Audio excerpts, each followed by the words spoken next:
रूस यूक्रेन की जद से हजारों भारतीय स्टूडेंट भारत आ चुके हैं। बताया जा रहा है कि यूक्रेन में तकरीबन 20,000 छात्र पढ़ाई करने गए हुए थे। ये मेडिकल और इंजीनियरिंग की सस्ती पढ़ाई के लिए यूक्रेन गए हुए थे।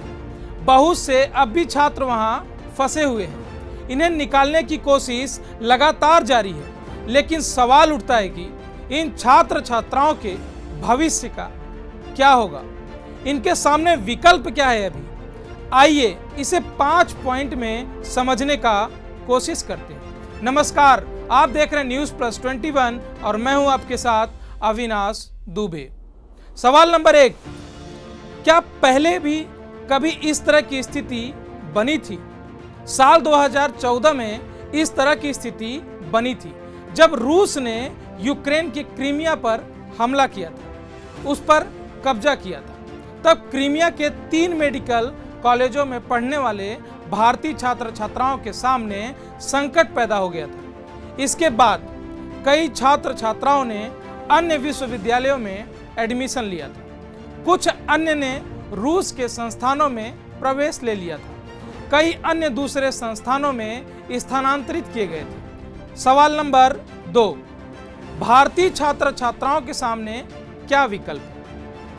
जानकारों की माने तो 2 विकल्प हैं। पहला विकल्प, यूक्रेन के जिस संस्थान में पढ़ रहे हैं उसी में पढ़ते रहें, कुछ महीने ऑनलाइन, फिर हालात सामान्य होने पर वहां जाकर नियमित। दूसरा विकल्प ये है कि वे किसी पड़ोसी देश के संस्थान में अपना तबादला करा लें, वहां दाखिला ले लें। सलाहकारों की मदद से किर्गिस्तान, कजाकिस्तान, उज्बेकिस्तान आदि के शिक्षण संस्थान जैसे विकल्प को वो चुन सकते हैं। वहां पढ़ाई और फीस की स्थिति यूक्रेन जैसी ही है। अब सवाल नंबर 3, जो फीस अभी जमा कराई गई है उसका क्या होगा? अब इस पर एक्सपर्ट का कहना है कि यह बड़ा मामला नहीं है, क्योंकि पहली बात तो यूक्रेन में भारतीय संस्थान की तुलना में फीस बहुत ही कम है। दूसरी बात, यह फीस भी एक मुश्त नहीं ली जाती, सेमेस्टर के हिसाब से ली जाती है, यानी जैसे जैसे आगे पढ़ते जाएं फीस जमा कराते जाएं। इस तरह किसी संस्थान में दाखिला लेने पर पहले साल 6 से 8 लाख रुपए तक की फीस लगती है, अगले साल यह भी कम हो जाती है। अगला सवाल, युद्ध के बाद यूक्रेन में पढ़ाई जारी रखने की कितनी संभावना है? इसका पता अगले 2 महीने में चलेगा।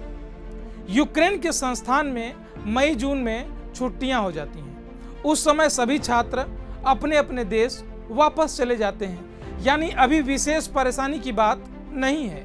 फिर नया शिक्षा सत्र भी वहां सितंबर से ही शुरू होता है। तब तक की पूरी संभावना है कि युद्ध की बादल छट जाएंगे।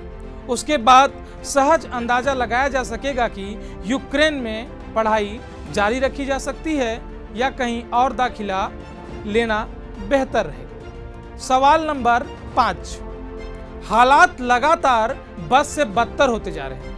ऐसे में क्या सभी छात्रों को भारत लाना संभव है? भारत सरकार इस मामले में दुनिया भर की सरकारों की तुलना में सर्वाधिक सक्रिय है। इसलिए यकीनन यह वादा किया जा सकता है कि जैसे ही थोड़ी सी भी गुंजाइश मिलेगी, हालात हल्के से भी सामान्य होंगे, भारतीयों को यूक्रेन से निकालने के प्रयास को और तेज कर दिया जाएगा।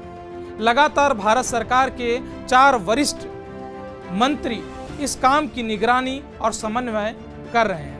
अब आपके जानकारी के लिए बता दूं कि भारत सरकार यूक्रेन से भारतीय छात्र छात्राओं को वापस लाने के लिए ऑपरेशन गंगा चला रही है। इसके तहत अब तक 5 विशेष उड़ानों से 1156 भारतीयों को वहां से वापस ले आया जा चुका है।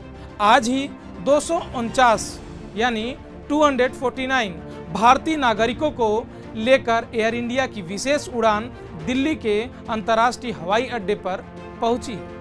भारतीयों को रोमानिया के रास्ते यूक्रेन से निकालने की कोशिश भी लगातार जारी है। हालांकि अब तक 18,000 से अधिक भारतीय वहां फंसे हैं। उनके संबंध में भारत सरकार ने विशेष बयान जारी कर बताया है कि पूर्वी यूक्रेन जैसे कई इलाकों में रूसी और यूक्रेन सैनिकों के बीच लड़ाई सड़कों पर चल रही है, इसलिए वहां से भारतीयों को निकाल पाना अब भी बहुत मुश्किल है। इसलिए सलाह ये दी जा रही है कि सभी भारतीय वहां अपने ठिकानों के अंदर ही रहें। हालात में स्थिरता होते ही आपको हम वहां से जरूर लाएंगे। आगे की ऐसी ही महत्वपूर्ण जानकारियों के लिए आप हमारे चैनल को सब्सक्राइब करें और लगातार यूक्रेन से रूस और यूक्रेन के बीच जो लगातार हालात बद से बदतर हो रहे हैं, हमारे छात्र जो वहां पर फंसे हैं, तमाम अपडेट के लिए आप लगातार News Plus 21 से जुड़े रहें। शुक्रिया।